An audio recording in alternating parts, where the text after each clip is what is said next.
Сәлем достар, мен Айгерім. Бүгін мен сіздермен өз тағдырыммен бөліскім келеді. Бұл жай ғана әңгіме емес. Менің өмірімнің ең ауыр, бірақ ең шынайы беттері. Маған оңай емес, бірақ мүмкін менің оқиғам біреуге ой салар, біреуге үміт пен дем берер деп сенемін. Кейде бір адамның сыры басқа біреудің жүрегіне жол табады ғой. Бұл менің шынайы өмірімнен алынған сыр. Әр сөзім жүректен шыққан. Егер сізге бұл оқиға әсер етсе, пікір қалдырып, ойыңызды жазыңызшы. Себебі мен әр хатты оқимын. Маған сіздердің демеулеріңіз керек. Сіздердің әр сөзіңіз маған күш, ал сіздердің түсінігіңіз ең үлкен қолдау. Тек бір өтінішім бар. Соңына дейін тыңдаңызшы, мүмкін дәл сізге керек жауап осы әңгіменің ішінде болар. Дәл қазір мен үйдемін. Естіп отырған шығарсыздар. Балам ойнап жүр. Ал мен сіздерге осы әңгімені жазып отырмын. Қазір мен бақыттымын, бірақ бұған оңай жеткен жоқпын. Менің өмірімде көзге көрінбейтін, бірақ жүректе із қалдырған күндер өте көп болды. Сондықтан бүгін мен бәрін еш бояусыз шынайы түрде баяндауға дайынмын. Бұл менің тағдырым, менің өткенім, менің сабағым. Мүмкін менің өмірім біреуге ой салар, біреуге күш, біреуге сенім берер. Мен Ержанмен бір кеңседе жұмыс істеймін. Біз бір-бірімізге ешкім емеспіз, жай ғана әріптеспіз, тең дәрежедеміз. Мен қағазға икемді, ұқыпты, барлық уақытында істейтін адаммын. Ал Ержан жеңіл жол іздейтін, кейде тіпті өз жұмысында біреуге итере салатын. Бірақ ол өзгеше. Сөзі жұмсақ, күлкісі өзіне тартымды. Әзілдеп, кейде көзін қысып, әріптес қыздарды күлдіртіп жүреді. Ал мен басында мән бермедім, бірақ уақыт өте келе оның әр әрекеті менің назарымды өзіне аудара бастады. Бір түрлі сезім пайда болды. Жай қызығушылық па, әлде басқа ма, өзім де түсінбедім. Бір күні жұмыс бастан асып, мен үлгермей жатқанымды айттым. Сонда Ержан, бүгін бірге қалайық, бәрін екеуміз бітірейік, деді. Мен көп ойландым, бірақ келісіп қойдым. Сол түні кеңседе екеуміз ғана қалдық. Ержан мені сөзге тартып, кейде көзіме тік қарады. Бір сәтте оның қарасынан ыстық сезім, сенім, тіпті әлсіздік байқадым. Мен неге екенін білмеймін, оған жақындай түстім. Сол түні бәрі өзгерді. Сол оқиғадан кейін бір аптадан соң жұмысқа қайта келдім. Үстелдің үсті қағазға, есепке, хаттамаға толып кетіпті. Бір сәтке тіпті мен болмасам бұл кеңсе тоқтап қала ма деген ой келді. Ержан орында отыр. Әдеттегідей сенімді, жайбарақат, күліп тұрып, қалғалай сұлуым, деді. Қолындағы папканы үстеліне тастай салып. Мен көзіме қарамай, жай ғана, жақсы бәрі бұрынғыша, дедім. Ол болса баяғы қалжыңмен көзін қысып, баяу сыбырлады. Бәрі бұрынғыша емес қой. Бұл сөз менің ішімде тағы бір дір еткізді.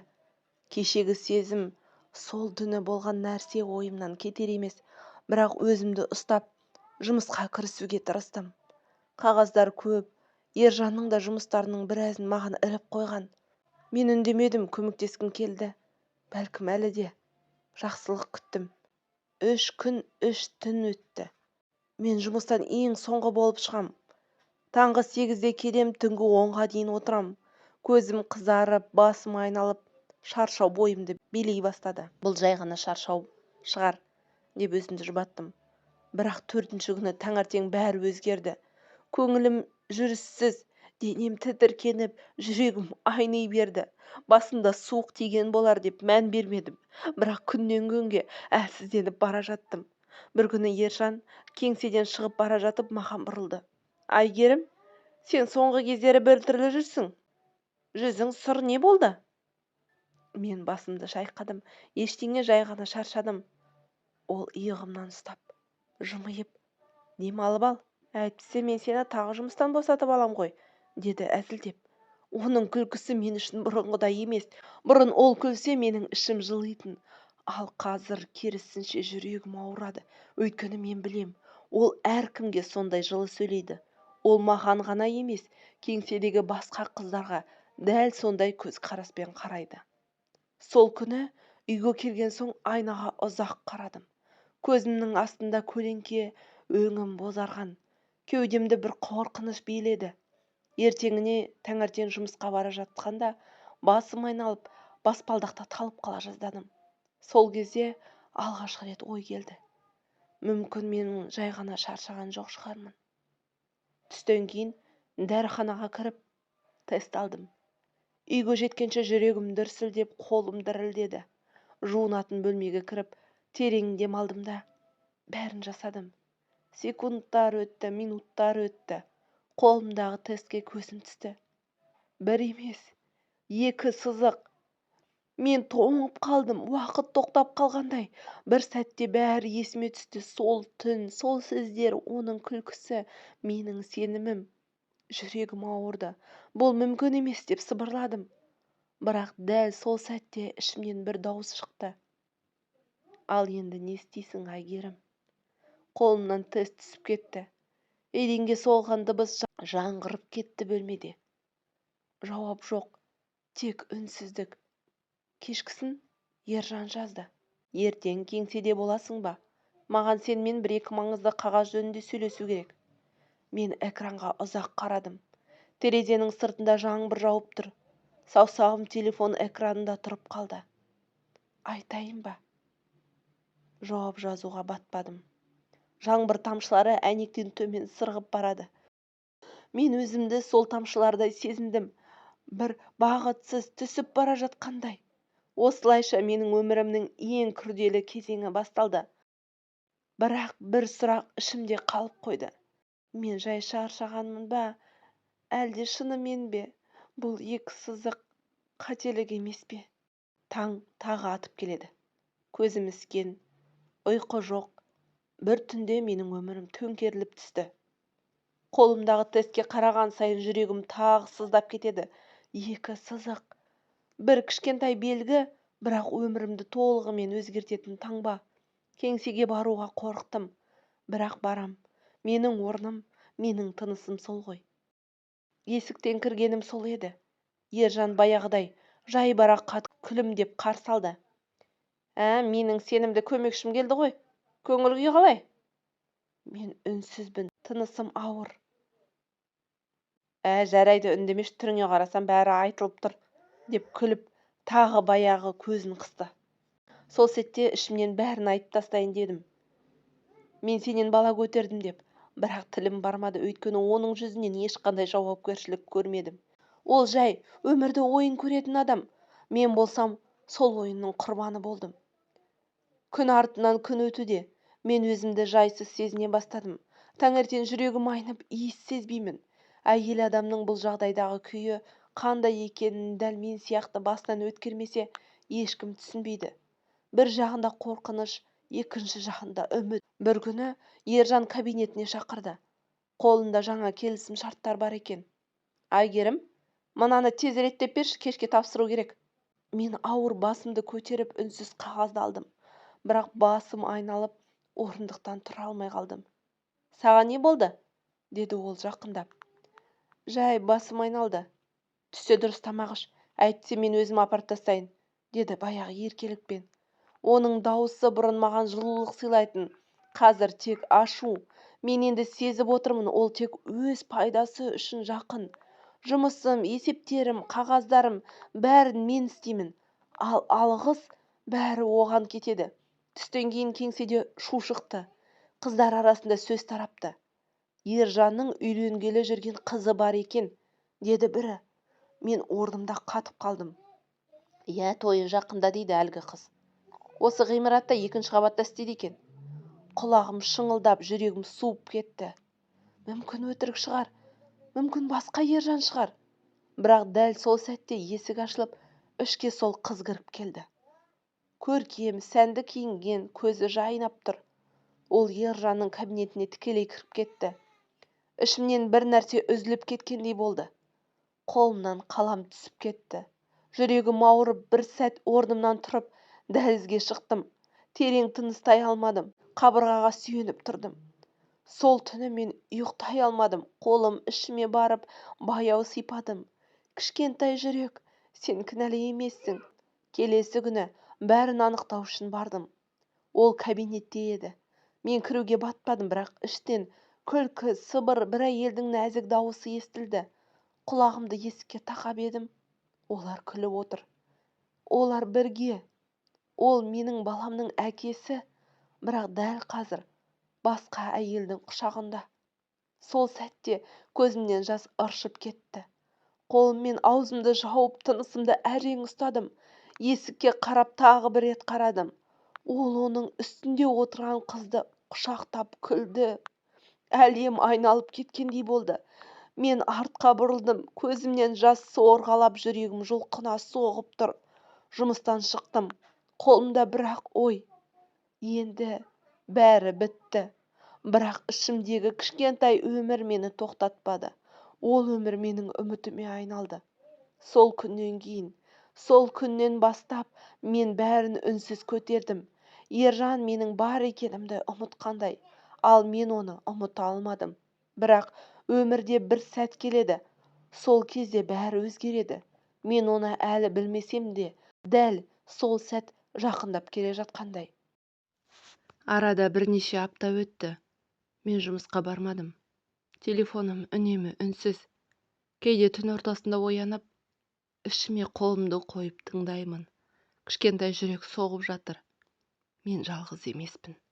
Бірақ сол жалғыздықтың ішінде жүрегімнің бір бөлігі жанып кетті. Бір күні есікті біреу тарсылдатты.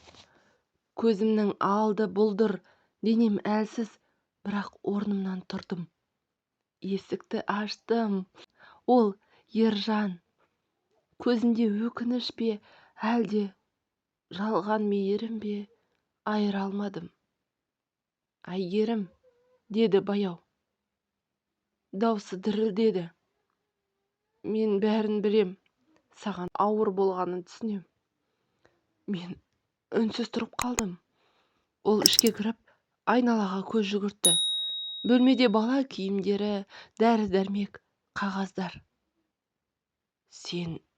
Сен жүкті ме едің? Деді ол таңырқап. Мен басымды изедім. Қашаннан бері? Сол түннен кейін, дедім сыбырлап. Ол бір сәтке қатып қалды. Сосын қолыммен шашын уқалап терең күрсінді. Әйгерім, мен ақымақпын. Бәрін бұзып алдым, бірақ мен сені жақсы көрем. Оның әр сөзі менің жүрегіме ине болып қадалды. Бірақ менің көзімдегі бұрынғы әлсіз Әйгерім жоқ. Жақсы көресің бе? Деп қайталадым.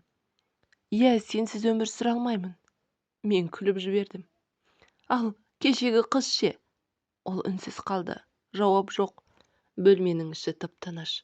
Тек менің жүрегім дүрс-дүрс етеді. Бала қозғалды, мен оны сездім. Ержан, мен саған ренжідім. Бірақ баламның әкесі болған соң өшпенділік ұстағым келмейді. Мен кешірем, бірақ ұмытпаймын. Бұл екеуі екі түрлі нәрсе, түсіндің бе? Ол маған жақындап қолымды ұстағысы келді. Мен шегіндім. Әйгерім, мен бәрін түзетем. Жоқ, Ержан, сен тек өз өміріңді реттеш, ал мен енді өз өмірімді өзім құралам. Ол көзіме қарап тұрып бір сәтке үнсіз қалды. Сосын жай ғана, кешірші мені, деді де есікке қарай бұрылды. Сол сәтте менің көзіме жас келді. Кешіргім келді, бірақ жүрегім қарсы тұрды. Бала үшін, болашақ үшін мен тыныштықты таңдадым. Сол түні мен алғаш рет өзімді еркін сезіндім. Жүрегім ауырса да, иығымнан ауыр жүк түскендей болды. Терезеден қарадым. Қала шамдары алыстан жыпылықтайды. Өмір жалғасып жатыр. Мен де жалғастым. Уақыт зымырап өтіп жатты. Ішім үлкейіп, әр қимылым ауырлай түсті. Бірақ жүрегім бәрібір бос емес еді. Ержан кеткелі айдан асты. Бірақ ол менің ойымнан өшпеді. Кейде түнде ұйықтай алмай, терезеден сыртқа қарап отырам. Әр жарық, әр көше шамы оның көзі сияқты. Солай күндер өтті. Босанатын уақытта жақындап қалды. Айналанда ешкім жоқ, тек ішімдегі бала мен. Бір сәтте мен өзімді қатты әлсіз сезіндім. Жедел жәрдем шақырылды. Сөйтіп мен перзентханаға түстім. Ауырсыну басталғанда көз алдыма Ержан елестей берді. Қазір келсе ғой, қолымнан ұстаса ғой, жүрегім соны ғана қалады. Бірақ есік ашылған жоқ. Ешкім келген жоқ. Тек акушерлардың терең тыныс ал деген дауысы естілді. Бірнеше сағаттан соң әлсіз ғана жылаған үн. Кішкентай жүрек, менің балам, менің үмітім. Көзімнен жас ыршып кетті. Құшағыма алып маңдайынан иіскедім. Қош келдің кішкентайым. Бірақ сол сәттің қуанышының арасында бір мазасыздық пайда болды. Ішім тыныш емес, бірдеңе жетпейтін сияқты. Жүрегім тыным таппай қайта-қайта телефон жаққа қарай бердім. Кенет ішімнен бір дауыс: хабарлас, Ержан білуі керек. Телефонды алып, оның нөмірін тердім. Қолым дірілдеп тұр. 1-2 рет тердім, жауап жоқ. 4-ші рет тердім. Ұзақ үнсіздік. Сосын бір әйелдің дауысы: алло, кім бұл? Жүрегім тоқтап қалғандай болды. Сол сәтте уақыт та, дыбыс та жоғалды. Бұл кім? Дедім мен әрең. Телефон иесі қазір сөйлесе алмайды, деді әлгі әйел сабырлы үнмен. Қолым босап, телефон төсекке түсіп кетті. Көзімнен жас өздігінен ақты. Мен үндемедім, тек баламның әлсіз тынысын тыңдап отырдым. Сол сәтте бәрі анық болды. Ержан мені баяғыдан тек пайдаланып келген. Менің еңбегіммен, сеніміммен, тіпті сезіміммен де. Барлық құжат, барлық іс менің қолымнан өтетін. Ол жай ғана мен арқылы биікке көтерілді. Бірақ мен енді жыламадым. Баламды қолыма алып маңдайынан сүйдім. Сен менің өмірімнің жаңа басысың, дедім сыбырлап. Мен енді ешкімге тәуелді болмаймын. Көзімнен аққан әр тамшы жас күшке айналды. Өмір жалғасады. Бірақ енді менің жолым басқа. Перзентханадан шыққан күні ауа ерекше салқын еді. Қолымда кішкентай орамалға оралған бөпем, жанымда ешкім жоқ. Бәрі өзімдікіндей тыныш, тек ішімдегі бос кеңісті қысып барады. Мейірбике, күйеуіңіз қайда? Деп сұрағанда тек күлімсіреп, іс сапарда, дедім. Сол сөзді айтқанда жүрегім тілім болып кеткенін өзім ғана білдім. Үйге келген соң жалдамалы бөлмем бұрынғыдан да тар, суық көрінді. Бұрын жалғыздығым жай ғана тыныштық болса, енді ол ауыр үнсіздікке айналды. Бала жылаған сайын менің де ішім егіліп, бәрі жақсы болады деп өзімді жұбататын болдым. Кейде телефонға қарап отырам. Экранда анашым деген жазу тұр. Бір рет бассам болды, анамның таныс дауысы, қызым қалайсың деген жылы дауысы естілер еді. Бірақ мен үндемеймін, өйткені ана жүрегі бәрін сезеді. Даусың бір түрлі ғой десе, не айтам? Анашым, мен енді ана болдым, бірақ баламның әкесі жанымда жоқ деп қалай айтам? Мен оңтүстіктің қызы едім. Үлкен отбасында өстім. Әкем әрқашан қыз бала әулеттің абыройы дейтін. Ал мен олардың сол сенімін ақтамадым деп өзімді іште жегідей жедім.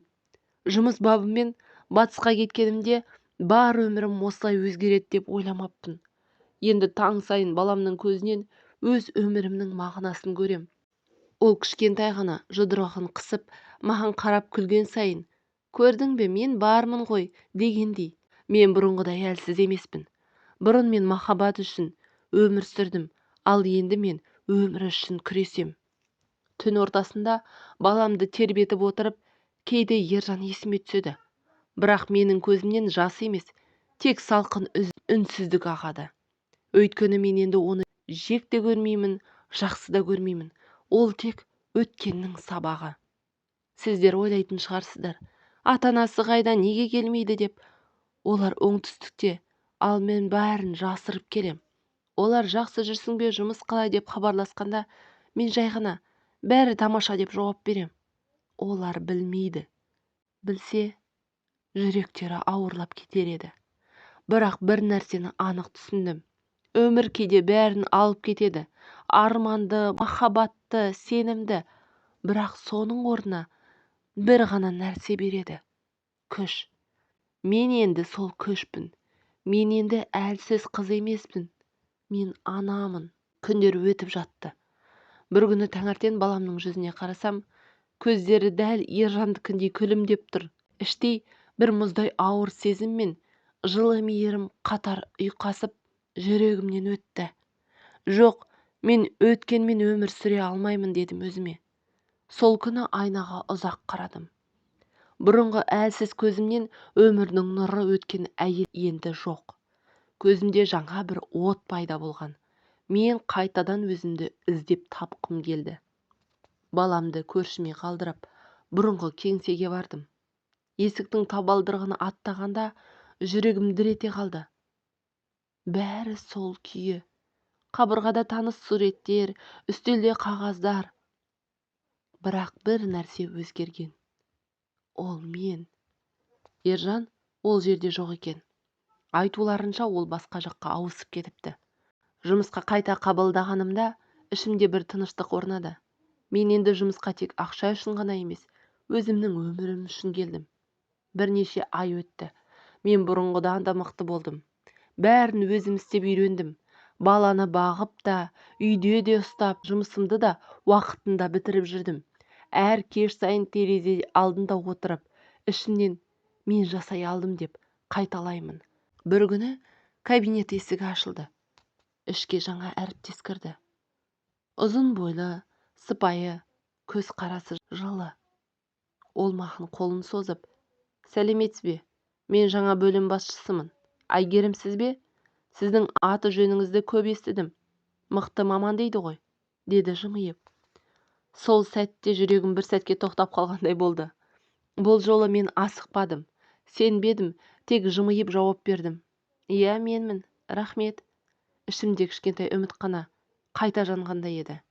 Бірақ бұл үміт енді махаббаттан емес, өзіме деген сеніммен туындаған от болатын. Түнде баламды құшағыма алып отырып, өзіме уәде бердім. Өткеннің көлеңкесінде қалмаймын. Енді мен жаңа тағдырымды өзім жазам.